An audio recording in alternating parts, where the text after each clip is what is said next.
Bulgarian split squats. These are not easy. If you're struggling with these, please let me know.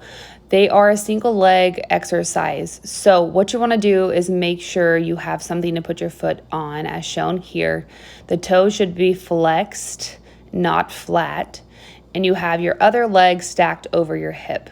Keep in mind, the front leg is the working leg. A lot of times people feel the pull through the back leg and the quad, and this is normal because it is being stretched. But you want to make sure that you're focusing on driving through the front leg and working that glute and that quad. Your hips should be even and your foot should be out in front of your hip. You want to avoid getting your feet into a straight line where they're stacked. Think hip, knee, ankle alignment, and then you can focus on lowering. The alignment piece is very important because you can tweak your back or your hip if you let the hips over rotate or if you're overarching your back.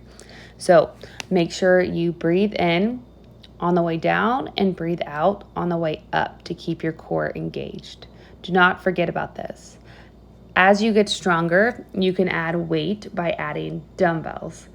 This is a great way to challenge yourself. However, you do not want to sacrifice form.